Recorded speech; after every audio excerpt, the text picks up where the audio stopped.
Nous sommes le 7 février 2020. Chers téléspectateurs, mesdames et messieurs, bonjour et bienvenue sur cette plateforme de la télévision Renaissance. C'est le journal en langue française.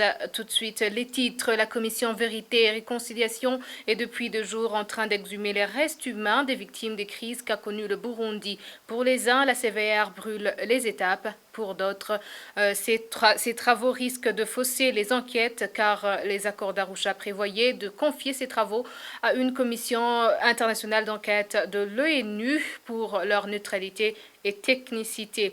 La famille des professionnels des médias en deuil, Athanase Nyanogueye, est décédé ce jeudi à l'âge de 66 ans. Voici pour le sommaire.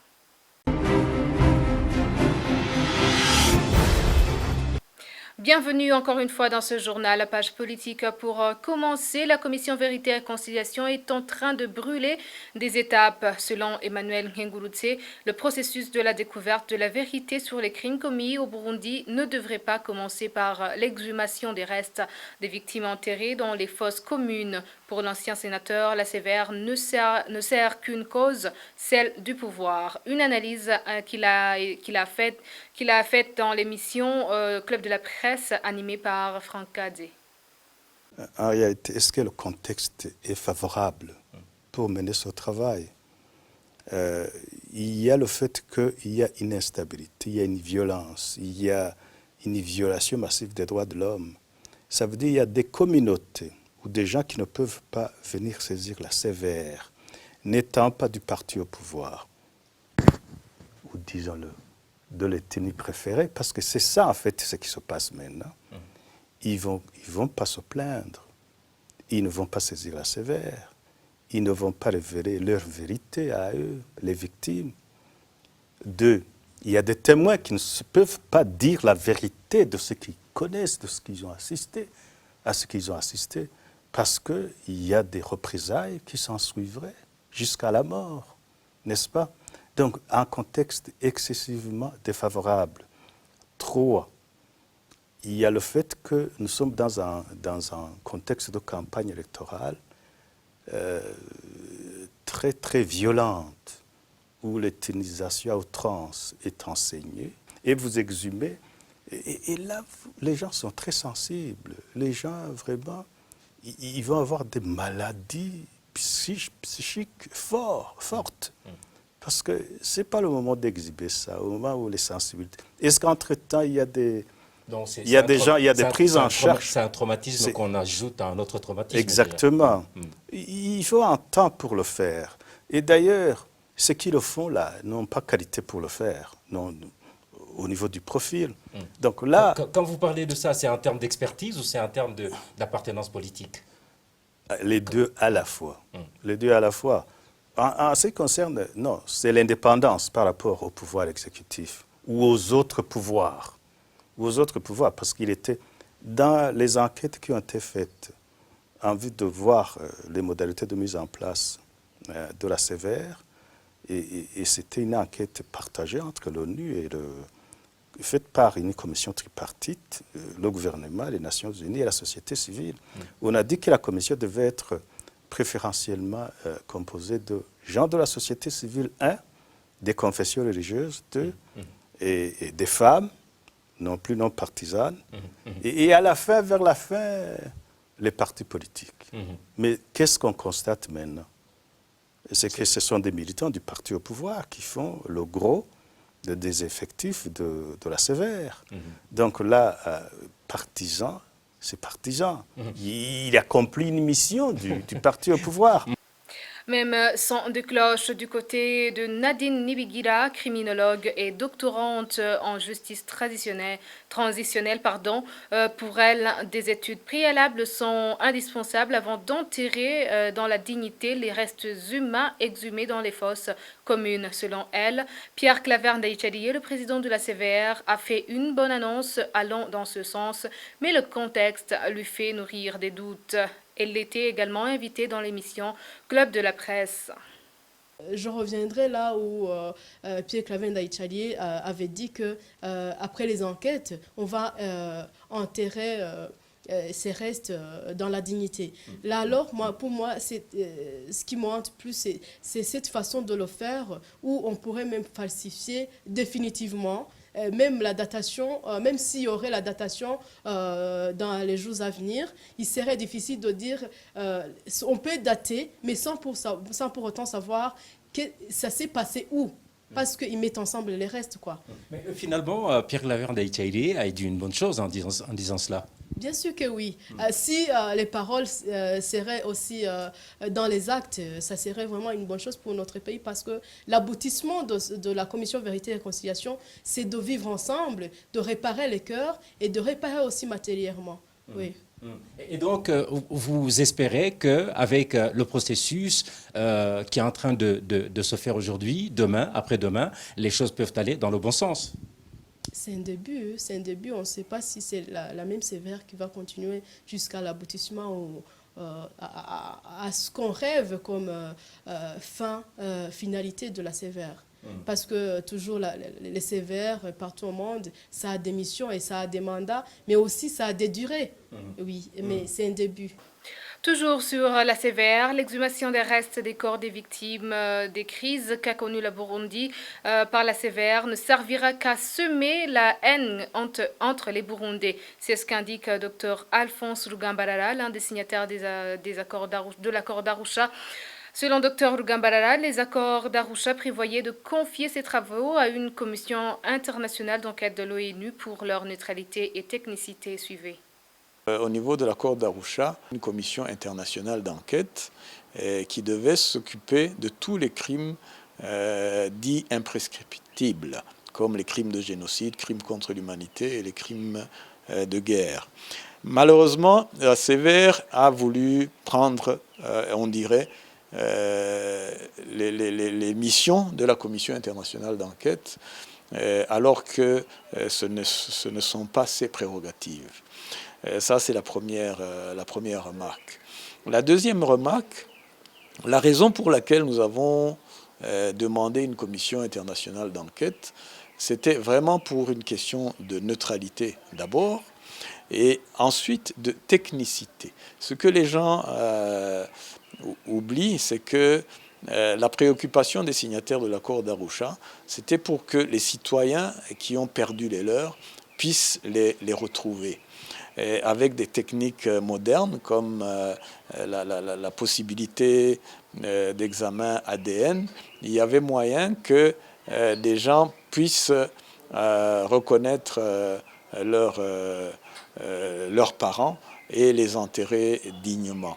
Mais ce que est en train de faire la sévère aujourd'hui, en exhumant en vrac les ossements, ça va véritablement fausser tout le travail des enquêteurs internationaux qui pourraient aider les personnes qui ont perdu les leurs à reconnaître leurs parents.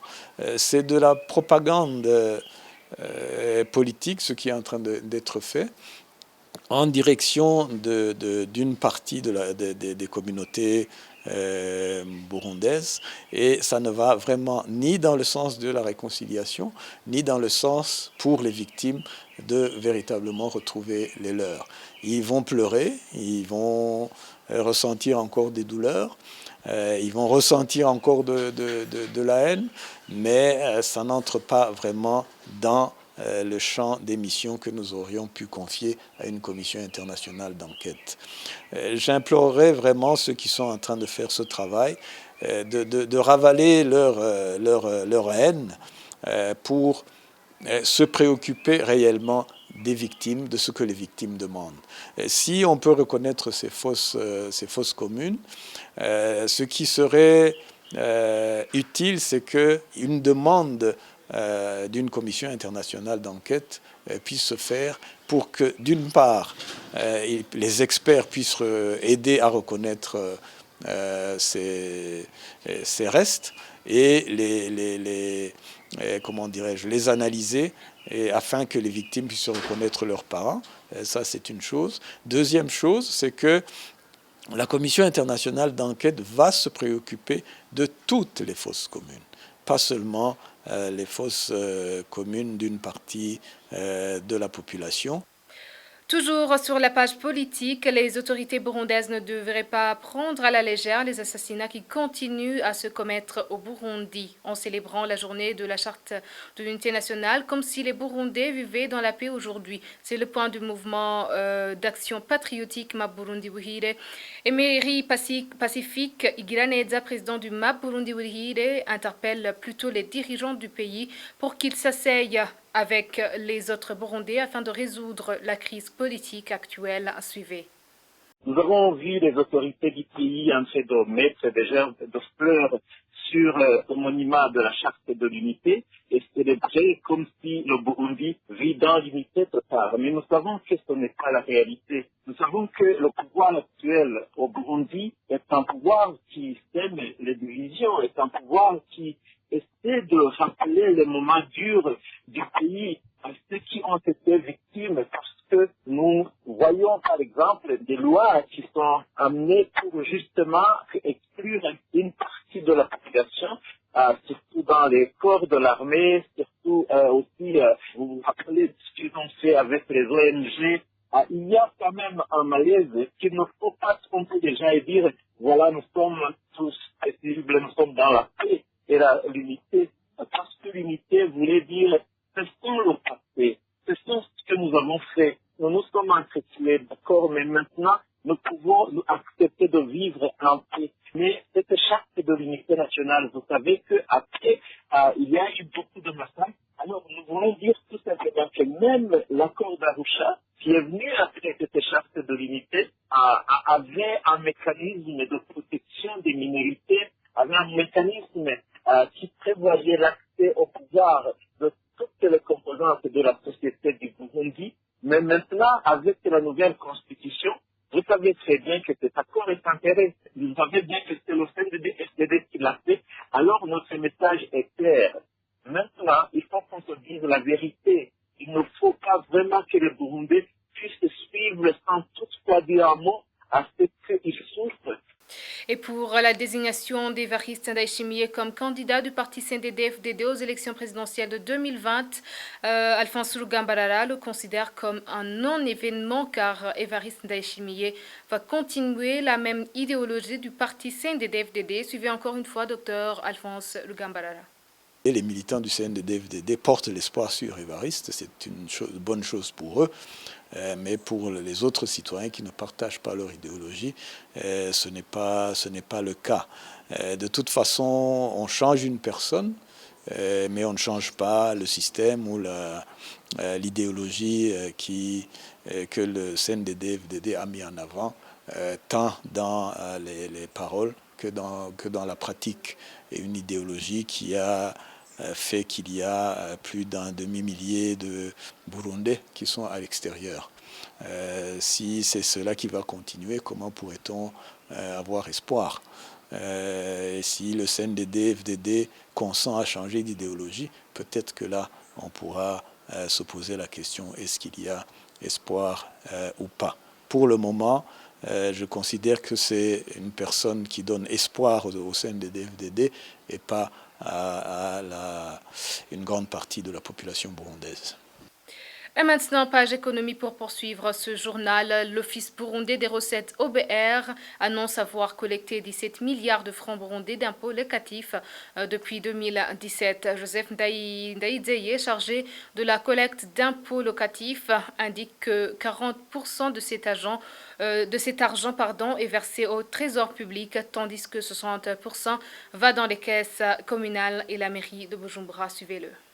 Muri ayo mafaranga tovwa muri ayo makori igice kinini kija mu makomine.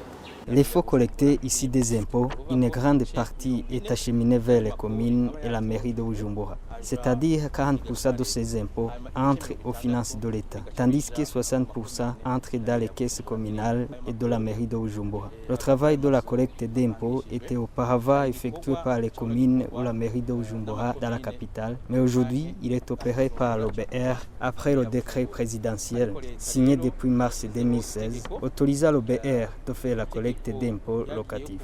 On a commencé ce travail en 2017, il y a à peu près 4 ans. Il y a des des irrégularités bien sûr, comme les débits sont toujours difficiles, mais disons qu'il y a une évolution. Je peux dire que les faux collectés sont multipliés. En 2017, on a parvenu à collecter à peu près 4 milliards 500 millions. En 2018, on a collecté 5 milliards 500 millions. Quant à l'année dernière, on a pu collecter 7 milliards. twatorokanije amafaranga yababa imiliyaradi indwi. Et sur la page communication, les 4 reporters du groupe de presse Iwachu totalisent ce jeudi 109 jours d'incarcération.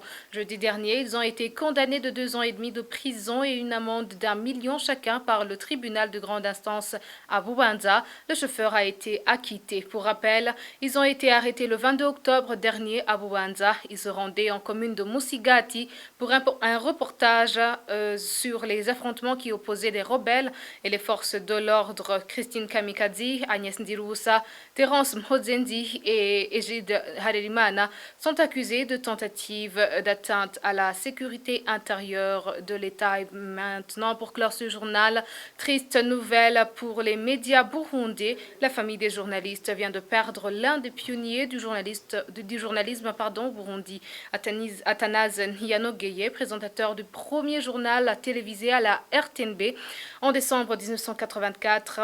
Est décédé ce jeudi à l'âge de 66 ans. Diplômé de l'École supérieure de journalisme de Paris, Athanase Nyanogeye était retraité après 35 ans au service du métier, notamment comme rédacteur en chef et présentateur des émissions politiques à la télévision nationale. C'est par ici que prend fin ce journal. Merci de nous avoir suivis. À la prochaine édition.